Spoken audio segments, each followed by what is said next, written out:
আজ আপনাদের শোনাব বিভূতিভূষণ বন্দ্যোপাধ্যায়ের লেখা গল্প কালচিতি। কালচিতি গ্রামের নারায়ণ হাঁসদা এসে আমাদের নেমন্তন্ন করে গেল ওদের গ্রামে যাবার জন্য। কালচিতি এখান থেকে পাক্কা 10 মাইল দূর। ডিবুডুংরি ও সারোয়া দুটি জঙ্গলাবৃত পাহাড় পেরিয়ে তবে। দুর্গম রাস্তা, যাবার প্রয়োজনও ছিল। এই চালের বাজার, জিনিসপত্র দুর্লভ বটে, আকড়াও বটে। ভালো দুধ তো দেশ থেকে উঠেই গিয়েছে। নারায়ণ হাঁসদা ও গ্রামের প্রধান, আমার মক্কেল। তাকে অনেক দিন থেকে বলছিলাম ওদিকে কিছু ধানের জমি পাওয়া যায় কিনা। এবার এসে খবর দিল 30 বিঘা ভালো জমি এক বন্দে আছে, সেই সঙ্গে একটা পুকুর ও শালমহুয়ার জঙ্গল। দরে সে কিছু সস্তা করে দিতে পারে আমাকে। সেই যখন গ্রামের প্রধান, সেদিন সকালে সে একখানা গরুর গাড়ি পাঠিয়ে দিলে। গাড়োয়ানের হাতে একখানা চিঠি, তাতে লেখা আছে আমি যেন বাড়ির মেয়েদের নিয়ে যাই। দুপুরে আহারাদির পর কালচিতি রওনা হলাম। মাইল 2 গিয়ে টাউনের সীমা ছাড়ালাম। তারপর একটা ঝাঁটি শালচারার বন, সেও মাইলখানেক। তারপরেই পড়ল ডিবুডুংরি পাহাড়। পাহাড়ের উপর এঁকে বেঁকে গরুর গাড়ি উঠতে লাগলো। তখন বেলা 2টো, আদৌ রোদ নেই। মেঘ স্নিগ্ধ আকাশতল, অথচ সকাল থেকে বৃষ্টি নেই, শুধু ঠান্ডা হাওয়া বইছে। পাহাড়ের চড়াইয়ে বড় বড় শাল, করম, আসামের ছায়াবহুল জঙ্গল। এক রকমের ছোট্ট বাঁদর খেলা করে বেড়াচ্ছে ডালে ডালে। করম গাছের হলদে ফুলের পাপড়ি ঝরে পড়ছে পাষাণময় পথের ওপর, যেন কে ইচ্ছে করে ছড়িয়ে রেখেছে। আবার বহুদূর ঢালু পথে গরুর গাড়ি মন্থর গতিতে নামতে নামতে চলে। গাড়োয়ান মুখে বলছে, ইহ ইহ, ডুংরিটা পেরিয়ে জল খাওয়াই এলিব চল, ইহ। শালের পাঁচন মারছে গরুর গায়ে। পাহাড় পার হয়ে ঢালু বিস্তীর্ণ পথটা যেখানে সমতল ভূমিতে এসে মিশেছে, সেখানে একটা পাহাড়ি নদী উপল রাশির উপর দিয়ে বয়ে চলেছে। পার্বত্য নদীর বন্ধুর তটভূমিতে দুপারেই কুটজ কুসুমের শোভা। চিহর লতা অজগর সাপের মতো বড় বড় শাল গাছের গুঁড়িকে বেষ্টন করে উপরের দিকে উঠেছে। কমব্রিটাম লতার ছোট বড় ঝোপ একেবারে জল ছুঁয়ে আছে। পক্ষী কাকলি মুখর বড় সুন্দর স্নিগ্ধ উপত্যকাটি, যেন এখানে সংসারের কোনো গোলমাল নেই। রাজাকরদের উৎপাতের কথা শুনতে হয় না সকালে উঠে, ব্ল্যাক মার্কেটে সংবাদ পৌঁছই না, মানুষের সঙ্গে বিবাদের বার্তা নেই এখানে। গাড়োয়ান বললে, নামো বাপু, জল খাওয়াই লিব গরু দুটাকে। আমরা গাড়ি থেকে নেমে একটু দূরে একটা বড় শিলাসনে বসতে যাচ্ছিলাম। গাড়োয়ান বললে, উধারে যাবি না আগে? কেন? উধারে ভালুক ঝোর আছে, ভালুকটা বাহিরাবে, গরু ডরাবে। ভালুক? পথের ধারেই দিনের বেলা ভালুকের ভয়? মেয়েরা ভয় পেয়ে গেলেন। আমরা কাছে বসলাম কিছুক্ষণ, তারপর আবার গাড়িতে উঠলাম। এবার কিছু দূর গিয়ে একটা বন্য গ্রাম পড়ল, নাম কারাডোবা। ঘর 20-22 মুন্ডা খ্রিস্টানের বাস। মকাই খেতে কাজ করছে মেয়েরা, বাঙালি মেয়ের মতো শাড়ি পরনে। একটা মুন্ডা যুবককে জিজ্ঞেস করলাম, কি নাম আছে? পল। ও, মেয়ের কি নাম? রত্না কুই। একেবারে আধুনিক নাম, রত্না। খ্রিশ্চান মিশনারিরা ওদের লেখাপড়া শিখিয়ে অনেকখানি বাইরের আলো দিয়েছে যে, একথা অস্বীকার করার উপায় নেই। রাস্তার দুধারে অবস্থিত সারবন্দি ওদের বাঁশ খড়ের ছোট নিচু ঘরগুলির মেঝে এবং দাওয়া এলামাটির রং করা, নিকানো মোছানো। দেওয়ালের বাইরে ধনেশ পাখির ছবি আঁকা, ভালুকের, পাহাড়ের ও ফুল গাছের ছবি আঁকা। ওদের ঘরের উঠোনে দাঁড়িয়ে ছেলে কোলে করে কৌতূহলের সঙ্গে বন্য মেয়েরা এক দৃষ্টে আমাদের গাড়ির দিকে তাকিয়ে আছে। একটা বৃদ্ধা গাড়োয়ানকে জিজ্ঞাসা করলে, কোথাকার গাড়ি বটে? কালচিতি। কে আসছে সঙ্গে? ডাক্তারবাবু বটে। হই। আবার নির্জন বনপথ, একেবারে নির্জন। সন্ধ্যার পর বন্য হস্তিজুত হয়ে পথে বর্ষার ধান খেতে নামে পাহাড় থেকে, পথের ধারে নরম মাটির বুকে তাদের পদচিহ্ন এঁকে। সাদা মেঘপুঞ্জ থলো থলো জমেছে দূর শৈলমালার শিখরে শিখরে। কালিদাসের দেশের সানুমান আম্রকুটের ছবি মনে জাগিয়ে দেয়। সঙ্গে একখানি মেঘদূত যদি আনতাম, তবে ওই বন্য কুটজ বৃক্ষের তলায় পাহাড়ি নদীর পাড়ে পাথরের উপর পা ছড়িয়ে বসে এমন মেঘমেদুর দিনে স্নিগ্ধ অপরাহ্নে সেই প্রাচীন ভারতবর্ষের সুখমন্থর দিনগুলির কথা পাঠ করতাম আর শুনতাম ধনেশ পাখির ডাক, শুনতাম বনময়ূরের কেকাধ্বনি। শহরের দোতলা ঘরে বৈদ্যুতিক বাতির আলোয় ও কাব্য পড়ে কেউ ওর প্রাণস্পন্দন কানে শুনতে পারে না। অনেক দূর যাওয়ার পরে আর একটা গ্রাম পড়ল। এর নাম টেঢ়াপানি। একেবারে সাঁওতালি নাম, যে জায়গা থেকে জল দূরে। বহুব্রীহি সমাস। এ গ্রামটিও খুব বড় নয়। খুব বড় গ্রাম ও অঞ্চলে বড় একটা নেই। এই গ্রামে একটা দেখবার মতো জিনিস আছে, সেটা হচ্ছে একটা পাথরের চবুতরা, তার চারদিকে পয়ঃ প্রণালী। বহু পুরনো আমলে এখানে নাকি প্রাণদণ্ডের আসামিদের শিরশ্ছেদ করা হতো। রক্ত গড়িয়ে পড়তো ওই পয়ঃ প্রণালী দিয়ে। কে যে কার প্রাণদণ্ড দিত তা বোঝবার কোনো উপায় নেই। সম্ভবত পুরনো প্রাক ব্রিটিশ যুগের কোনো বন্য রাজা।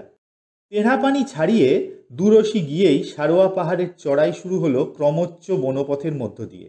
এই বর্ষাকালে ছোটোখাটো ঝর্ণা কুলুকুলু রবে এদিক ওদিক থেকে সরবে নেমে আসছে। দ্রোণ ঘাসের ফুল ফুটেছে, যে ফুল তীরের মতো বিঁধে যায় কাপড়ে। এ পাহাড়ে বড় গাছ অনেক বেশি, চড়াইয়ের পথ দুর্গমতর, কিন্তু শোভা সবচেয়ে চমৎকার। উচ্চতা এত বেশি যে এখানে চড়াইয়ের মাথা থেকে বহু দূরে টাটানগরের ডালমা পাহাড় চোখে পড়ে। চারিধারেই ঢেউ খেলানো পাহাড় শ্রেণী, কোথাও উঁচু কোথাও নিচু। দূরে দূরে পাহাড়গুলি ঘন নীল, কালো মেঘের পটে ছবির মতো। একজন বুড়ো কাঠুরে লুদাম গাছের কাঠ কাটছে পাহাড়ের মাথায়। তার পরনে ইঞ্চি দুই চওড়া কাপড়ের কৌপিন মাত্র। জিজ্ঞেস করা গেল, কি নাম রে? গনু সর্দার। বাড়ি কোথায়? টেঢ়াপানি। তোর বয়স কত? কি জানি বটে। 50 হয়েছে? 50 হতে পারে, 30 হতে পারে। কি খেয়েছিস? নাই খাইল। তবুও সোঁধা চাল আর নুন, অর্থাৎ ভিজে চাল নুন দিয়ে খেয়েছে। এসব বন্য দেশে আটা, ছাতু প্রভৃতি খাদ্য একেবারে অচল। এরা ভাত ছাড়া আর কিছু বোঝে না, এমনকি তরকারি পর্যন্ত খায় না। হয়তো একটু শাক ভাজা আর নুনের টাকনা দিয়ে এক বড় জামবাটি ভর্তি পান্তা ভাত দিব্যি মেরে দিলে। তাতেই এদের সবল স্বাস্থ্যবান পাথরে কোঁদা চেহারা। ধনুক বাণ নিয়ে বড় বাঘ ও বুনো হাতি আর ভীষণ বিষধর শঙ্খচূড় সাপের সামনে এগিয়ে যাবে নির্ভয়ে। আর ভালুক, সে তো এদের ধর্তব্যের মধ্যেই গণ্য নয়। সন্ধ্যের অন্ধকারে বাড়ির আনাচে কানাচে ঘোরে। আমাদের গাড়ির একটি মেয়ে হাসতে হাসতে বললে, হ্যাঁ গনু সর্দার, তোমার বয়স 15 পর্যন্ত হয়েছে কি? তা হতে পারে বটে। তাহলে বড্ড বয়স হয়েছে তোমার। হ্যাঁ, রেলটা বসলো চাইবাসাতে, তখন আমি কাঢ়া চড়াই আগে। তুমি আগুন দিলি? কি? আমি বুঝিয়ে বললাম, গনু দেশলাই চাইছে, পিকা খাবে। পিকা অর্থাৎ কাঁচা শালপাতায় জড়ানো তামাকের পাতা, বিড়ির আকারের বটে, তবে আধ হাত লম্বা। বাজারের বিড়ির চেয়ে পিকা খেতে অনেক ভালো লাগে। এইসব বন্য অঞ্চলের কোনো লোকই বাজারের তৈরি বিড়ি কিনে খায় না। জিজ্ঞেস করলে বলে, উদাস লাগছে রে। এবার সারোয়া পাহাড় থেকে পথ নামলো। ওই পথটা আগের পাহাড়ের উতরাইয়ের মতো অতটা ঢালু নয়, অর্থাৎ রাস্তাটা দিয়ে আরোহী বোঝাই গরুর গাড়ি নিয়ে নামা একটু বিপজ্জনক। নামবার রাস্তার একপাশে খাদ বেশ গভীর। গরু যদি ভয় পেয়ে একটু এদিক ওদিক নিয়ে যায়, তবে ওই খাদে আরোহীপূর্ণ গাড়ির সমাধি সুনিশ্চিত। ঢালু পথটা যেখানে সমতলে এসে মিলল, সেখানেই কালচিতি গ্রাম, অর্থাৎ সারোয়া পাহাড়ের এপারে টেঢ়াপানি আর ওপারে কালচিতি, মাঝখানে পাহাড়টা দাঁড়িয়ে। এই গ্রামটা এদিকের মধ্যে বড়, অনেক ঘর লোকের বাস। এদের মধ্যে অনেক বাঙালি অধিবাসীও আছে। বাঙালি অধিবাসীদের পূর্বপুরুষ বহুকাল আগে বাঁকুড়া বা মেদিনীপুর জেলা থেকে এসে ওখানে বাস করেছিল। এই বনাঞ্চলের পরিবেশের মধ্যেও এরা নিজেদের বৈশিষ্ট্য ঠিক বজায় রেখে চলেছে। আমরা নারায়ণ হাসদার বাড়ি গিয়ে উঠলাম। খড়ের বাড়ি, মাটির দেওয়াল, মাঝখানে বড় একটা চওড়া ঘর, তার চারপাশে কুঠুরি, শালকাঠের দরজা জানলা, কোথাও চুন সিমেন্টের বালাই নেই। নারায়ণ হাসদার মুখে শুনলাম এ ঘর অন্তত 70 বছর আগে তৈরি, অথচ মাঝে মাঝে নতুন ছাউনি দেওয়া ছাড়া অন্য বিশেষ কোনো খরচ নেই এর পেছনে। নারায়ণ হাসদার বাড়ির মেয়েরা এগিয়ে এসে গাড়ি থেকে আমাদের বাড়ির মেয়েদের নামিয়ে নিয়ে গেল। তাদের পরনে ফর্সা শাড়ি, গায়েও ব্লাউজ। এমনি অজ বন্য গ্রামের মেয়েদের তুলনায় অনেক মার্জিত ও সভ্য। এদের কথাবার্তাও ভালো। খানিকটা এই অঞ্চলের বুলি ও টান থাকা সত্ত্বেও ভালো বাংলা বলেই মনে হয়। নারায়ণ হাঁসদা বাঙালি নয়, সাঁওতাল। ওদের বাড়িটা একটু বেশি ভালো, আসবাবপত্রও অনেক রকম আছে, কারণ ও গ্রামের প্রধান। অবস্থাও ভালো। নারায়ণ হাঁসদার মা এসে বললে, ঠাকরাইনরা আসেন ঘরের মধ্যে, গরিবের ঘরে পা দিছেন, পায়ে জল দেন। আমি বাইরের ঘরে একটা চৌকির ওপর বসলাম। নারায়ণ হাঁসদার ভাই এসে তার উপর একটা ভালো শতরঞ্জি পেতে দিয়ে গেল। এতটা পাহাড়ি রাস্তায় এসে শরীর খুব ক্লান্ত হয়ে পড়েছিল। আমি গরুর গাড়িতে বেশি উঠিনি, হেঁটেই এসেছিলাম গরুর গাড়ির পাশে পাশে। বালতিতে ঠান্ডা জল ঝর্ণা থেকে তুলে নিয়ে এলো, হাত মুখ ধুয়ে ফেললাম, মাথাও ধুয়ে ফেললাম। শরীর স্নিগ্ধ হয়ে গেল। সারাদিনের পরে এখন হঠাৎ হলদে রোদ গাছপালার মাথায়, দূর পাহাড়ের মাথায়।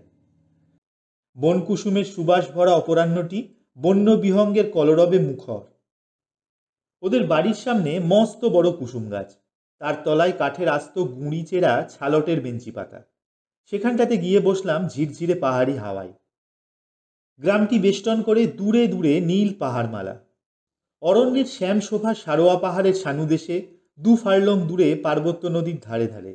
এ যেন রূপকথার গাঁ, যেখানে রূপকথার গাঁয়ে জোনাকি জলা বনের ছায়ে দুলিছে দুটি পারুল কুড়ি, তাহারই মাঝে বাসা। শহর থেকে অনেক দূরে পাহাড়ি বনের ধারে শাল আসান মহুল গাছের ছায়ায় লুকানো আছে রূপকথার গ্রাম। জ্যোৎস্না রাত্রে বনের ফুলের সুবাসে এদের কুটিরের বাতাস মদির করে তোলে। বাঘ ভাল্লুক উঁকি মারে আনাচে কানাচে। বনের ময়ূর নৃত্য করে এমনি বর্ষার দিনে কুসুম গাছের ডালে। খুব নিস্তব্ধ, শান্তি ও নির্জনতায় ভরা দিনে এরা গান গেয়ে বেড়ায় গ্রামের মাঠে পথে। ঝর্ণার স্বচ্ছ জল তুলে আনে সুঠাম বনবধূরা। কুর্চি ফুল ফোটা পাষাণ পথ বেয়ে রিক্ত বৃন্দ করবীর বাঁকা ডালে মাংসলো বটের, চাহা, তিতির পাখি উড়ে এসে বসে। শহরের লোকে এ গাঁয়ের সন্ধান খুঁজে পায় না। নারায়ণ হাঁসদার ভাই এসে বললে, বাবু চা দেব কোথায়, ঘরে আসবেন? এখানেই ভালো, বেশ ফাঁকা জায়গা গাছের তলায়। পিকা বানাবো বাবু? বিড়ি সিগারেট এখানে মেলে না। চমৎকার হবে, বানাও। ঘটিতে চা এলো, আর এলো তালের পরোটা, গরম ভাজা মুড়ি, তালের ক্ষীর, মর্তমান কলা আর শশার কুচি নুন নেবু মাখানো। যা কিছু সবই এ গ্রামের, কেবল পরোটার আটা এসেছে বাইরে থেকে। অবশ্যই চা চিনিও। খাঁটি দুধের তৈরি তালের ক্ষীরটি অতি উপাদেয় হয়েছিল। নারায়ণ হাঁসদা বিনীতভাবে বললে, আমাদের স্কুল দেখবেন? আমার মেয়ে সেখানে মাস্টার, যাবেন? নিশ্চয়ই যাব। আমার জানা ছিল না নারায়ণ হাঁসদার কোনো মেয়ে আবার স্কুল মাস্টার। বললাম, কিন্তু এখনও স্কুল খোলা আছে, বেলা তো বেশি নেই। আপনি দেখতে যাবেন বলে খোলা রাখা হয়েছে। সে কি, এতক্ষণ বলতে হয়? চলো চলো। অনেকটা গিয়ে গ্রামের প্রান্ত সীমায় ফাঁকা মাঠ ও বনের সামনে খড়ের স্কুল ঘর। সে এমন একটি স্বপ্নময় সুন্দর জায়গা যে মনে হলো এখানে মাস্টারি করা একটা সৌভাগ্য। স্কুলের মাঠের অল্প দূরেই নিবিড় অরণ্যভূমি শুরু। রাত্রে নাকি স্কুলের রোয়াকে ভালুক এসে বেড়ায়। জারুল ফুল ফুটে আছে অদূরবর্তী বনশীর্ষে, যে জারুল গাছ কত যত্ন করে কলকাতার রাস্তার ধারে মানুষ করা হচ্ছে। আমি স্কুলের মধ্যে ঢুকতেই ছাত্রছাত্রীরা উঠে দাঁড়ালো সবাই একসঙ্গে। নারায়ণ হাঁসদার মেয়ে নার্সদের মতো কাপড় পরে নিচু টুলে বসে ছাত্র পড়াচ্ছিল। 22-23 বছর বয়স হবে। কালো বটে, তবে কুচকুচে কালো নয়। চোখ দুটিতে সরলতা ও ঔৎসুক্যের দৃষ্টি। হাত জোর করে নমস্কার করলে আমিও নমস্কার করলাম। বেশ লাগলো মেয়েটিকে। স্কুলের দেওয়ালে একখানা ব্ল্যাকবোর্ড টাঙানো, তার একপাশে মহাত্মা গান্ধীর ছবি একখানা বাংলা ক্যালেন্ডার ঝুলছে তার পাশে। মেঝেতে মাদুর পাতা, তাতে ছাত্রছাত্রীরা বসে। সামনে একটা করে নিচু টুল, তাতে বইপত্র রাখে। নারায়ণ হাঁসদা বললে, এই আমার মেয়ে, এর নাম সুশীলা। আমি বললাম, বেশ, আপনি বসুন। আপনার ছাত্রছাত্রীরা কি পড়ে? মেয়েটি বিনীতভাবে বললে, লোয়ার প্রাইমারি পাঠশালা এটা।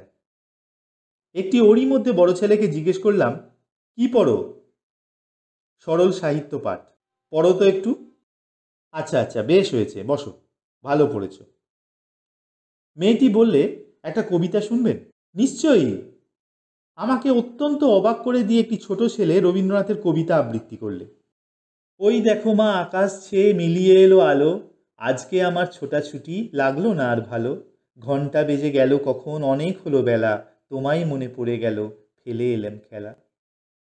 যে দেশের ঘন বনানী ও পাহাড় অঞ্চলে ক্ষুদ্র সাঁওতাল গ্রামের ছোট্ট ছেলে রবীন্দ্রনাথের কবিতা আবৃত্তি করে সে দেশ বাংলাভাষী নয়, এ অদ্ভুত মন্তব্য কাদের? তারা এসে যেন দেখে যায়। বোর্ডে একটা ছোট অঙ্ক দিয়ে ওদের কষতে বললে সুশীলা। তারা স্লেটে অঙ্ক কষে আমার কাছে দেখাতে নিয়ে এলো। গান্ধীজির ছবি দেখিয়ে ছেলে মেয়েদের বললাম, কার ছবি বলো তো? বড় বড় ছেলেরা সবাই বললে, গান্ধীজির। ছোট ছেলে মেয়েরা উত্তর দিলে না। আমি ওদের খুব উৎসাহ দিলাম লেখাপড়ার বিষয়ে। সুশীলা স্কুলের ছুটি দিয়ে দিলে।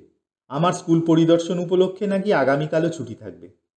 ছেলেরা 3 বার বললে, জয় হিন্দ, জয় হিন্দ, জয় হিন্দ। একে একে আমায় নমস্কার করে সবাই স্কুল থেকে বেরিয়ে গেল। বাইরে গিয়ে উচ্চ কলরব ও হাসি খুশি ঢেউ তুলে যে যার বাড়ির দিকে চলল। মেয়েরা দেখি মেয়েদের সঙ্গে খুব জমিয়ে তুলেছে। বেলা গেল, যদিও সম্মুখে জ্যোৎস্না রাত, মেঘে ঢাকা আকাশে জ্যোৎস্না বিশেষ সাহায্য করবে না দুর্গম পাহাড়ি পথে। সেই জন্যে নারায়ণ হাঁসদা বারবার বলতে লাগলো, রাত্রে এখানে থাকুন বাবু। সুশীলা এসে বললে, থাকুন রাত্রে আজ, আপনারা থাকলে বড় খুশি হব। বললাম, আপনি বরং একদিন আমাদের ওখানে আসুন আপনার বাবার সঙ্গে, আজ ছেড়ে দিন আমাদের। সুশীলা চুপ করে রইল। অনেকক্ষণ থেকে একটা প্রশ্ন ওকে জিজ্ঞেস করব ভাবছিলাম। এইবার বললাম, আপনি কতদূর পড়াশুনো করেছিলেন? সুশীলা উত্তর দিলে, মেদিনীপুর স্কুল থেকে মাইনর পাশ করেছি। একটা খ্রিস্টান মিশনে সেলাই আর ইংরেজি শিখেছি কিছুদিন। এখানে মাইনে কত পান? 20 টাকা। স্কুলের লাইব্রেরি আছে? সামান্য কিছু বই আছে। রবীন্দ্রনাথের বই কিছু আনবো এবার। কি বই পড়েছেন রবীন্দ্রনাথের? কিছুই পড়িনি। আমি যে মিশনে সেলাই শিখতাম সেখানকার টিচারের কাছে ওর অনেক বই ছিল। ওর গানের বই আমার সবচেয়ে ভালো লাগে। রবীন্দ্রনাথের গান গাইতে পারেন? গান গাইতে জানি নে, কোনো গানই নয়, শুনতে ভালোবাসি।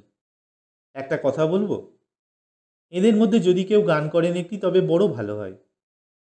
আমাদের বাড়ির একটি মেয়ে রবীন্দ্রনাথের গান গাইলেন। ওরা সবাই খুব মন দিয়ে শুনল। এবার আমরা বিদায় নিলাম।